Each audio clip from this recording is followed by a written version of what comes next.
Okay, I never thought I would be saying something like this, but Max Verstappen looks like he's, not having a good time nowadays. It's not about money anymore because this has always been my passion. But yeah, once I sit in the car, it's not the most enjoyable, unfortunately. I keep telling myself every day to try and enjoy it. It's just very hard. And when a guy used to win for fun starts looking depressed, you know something is seriously messed up. Yeah, I couldn't do anything there. Sake. Well, I mean, oh, Max, yeah, Max was completely intact. Honestly, I personally think this season isn't just humbling Max, it's emotionally damaging him. Okay, let's start with the main suspect, aka the root cause of his depression, or more like trauma. The car. Yeah, these tires are already vibrating like I flat spotted for 300 meters. The thing that keeps me awake at night is that Red Bull has been acting low-key like Ferrari nowadays, and I don't like that even one bit. The car is shit, the strategy is shit, and the people, well, they're shit too. Anyway, if you watched the Bahrain testing, which I'm sure you did, you might have noticed that that was the part where we finally felt like, okay, something is really off. Because 1, Max clearly stated that the gear and every little brake input screws up his energy, making the driving feel like a chore, which is a shocker if you know Max. No, not what you'd think it is. You're a dirty man. And I get where he's coming from. The rules are truly frustrating. They make me want to bang my head on a wall countless times. Which, before you come at me, I know isn't something to be proud of, but it puts so much pressure on the driver. As he said, it feels like FE on steroids. The racing's less pure. It's not F1. He says maybe it's just better to drive in Formula E. Okay, leave that. Just think who even has the time to wander in between races like, okay, if I push the gear up or down, is it gonna mess up my speed? Like, I agree with him. This feels like 6 steps back from a 4-time world champion who doesn't even take no for an answer and does whatever the hell he wants. He's doing some different things to me, so I gave him the finger.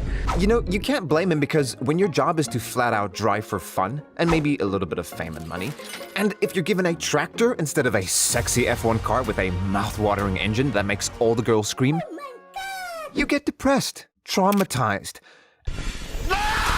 and eventually feels like you want to uninstall life for a second, which I obviously wouldn't recommend, but you do you. And if you're thinking that's low for Red Bull not to give importance to their main driver's demands, but maybe they'll top it up in Australia, well, let me break it to you that you are very wrong. So, let me welcome you to the race that I'm pretty sure still gives Max nightmares. And it's the reason he's getting counseling sessions, which, honestly, you and I both know isn't gonna help. But anyways, the Melbourne race was a big ouch moment for all the Red Bull and Max fans. And thank God I'm neither, because what happened there was not the usual Max performance. He didn't just have a bad weekend, he crashed out in Q1. And yes, you heard that right, Max frickin' Verstappen crashed out in Q1. Locking up and smashing into the barriers hard enough to ruin his entire session. And you may wonder, Poolsy, what's that supposed to mean? So, my dear friend, that means our GOAT, or may I say your GOAT, had to start all the way in the back, which is not a position he usually sees or wants to see. But Max being Max gathered his shit and climbed up all the way to secure 6th position, which honestly is impressive considering the car feels like something straight out of Mario Kart. You know it's bad when even the official F1 YouTube channel posts your weird crash. I've been an F1 fan for as long as I can remember, and this crash didn't sit right with me because this isn't what Max usually does, right? I personally feel like Max is done with F1. And I may be right too, considering the kind of interviews that have been circulating since the start of the season, where Max has shown his visible annoyance with F1 currently. And if you think that, no, Max loves racing and he's gonna come back stronger and that the Melbourne race was just a glitch in the system, then let's dive into the disaster that took place in China. I get so agitated, it feels like my ears, nose, and eyes are bleeding. However, Red Bull did Max dirty, really dirty, not dirty. So back to the Shanghai Grand Prix, a race that tested Max more than almost any F1 driver. The Chinese Grand Prix. Because for Max, that day was a disaster.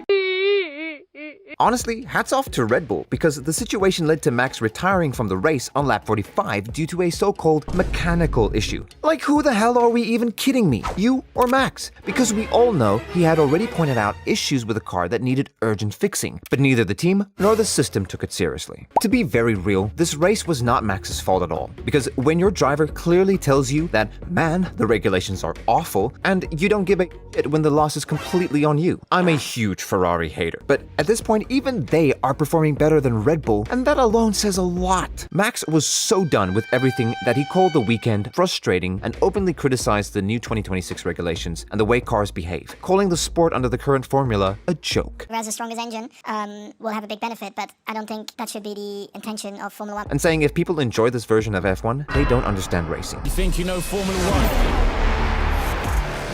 Think again. And you know what made China the tipping point for Max's frustration? Seeing a rookie score his maiden win. No hate to Kip, we love him here. And even Max loves him, and Max doesn't just love anyone. But still, this doesn't change the fact that a 4-time world champion had to end his race early because the car couldn't hold up. And for someone used to winning, moments like that don't just hurt results, they hit the ego in a very different way. If you want to know my opinion, I just feel like Max is exhausted. We don't see that animalistic spirit in him anymore. I believe I can fly. I get it. He's been through a lot with his dad, Verstappen, who, as we both know, is abusive, aggressive, and violent nonetheless. But I still give that man the benefit of the doubt because he created a monster of a driver. Max Verstappen, you are a race winner. What a debut. Max carries some deep scars. His aggression, He comes out and says, I'm going to purposefully crash into you. I'm going to put your head in the wall. his naughtiness was something we fans enjoyed, and to be fairly real, it kept him alive. But now we don't see that anymore. We see someone drained. We see vulnerability. The funny part is, I still remember how lively he used to be with Daniel. I used to dread the weekdays and wanted the weekends to come quick just to watch them. But the 2026 season has drained all the energy. Not only from him, but from us fans as well. I've seen countless interviews where Max clearly states that he doesn't enjoy F1 anymore.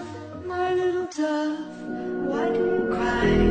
And we all can't really say much because the way the guy's been treated since the start of the season is just awful. I feel after his contract expires, maybe we'll never see him race again. Or maybe he'll take a break and come back stronger because the current situation of the season has got me wondering about everything. The sandbagging, the mechanical issues. Like, be this for real? This is Formula 1, not a stupid karting game. But nowadays, it feels like one. I'm really happy for the rookies because they've been trained with these regulations, so it's easier for them to cope, or you can say adapt. But they haven't raced in the early seasons, so they don't fully understand what impact the new regulations have on the senior drivers. It's just unfair, according to me, especially to such a talented driver like Max Verstappen. The FIA should have some shame. I don't just curse anyone, but I wish that the people who make the regulations have both sides of their pillow warm. Honestly, at this point, the FIA looks more like an educated guest than a governing body. Like, the regulations got Maxi Poo so stressed up that he eventually gave up explaining. Like, the man literally went, okay, I don't have enough time or even the crayons to explain this to you. Yes, the guy is just surviving. I mean, just look at him. He looks questionable. Honestly, I would too if I had to see the race from the paddock since the start of the season. Okay, enough of the roasting and the jokes. Let's all act like mature adults, which I don't know about you, but I'm not.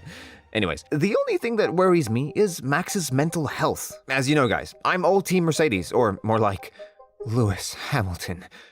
Sorry. Anyways, but we all still love Max, and the way he's acting nowadays really troubles all of us fans. Like, this man is built for racing.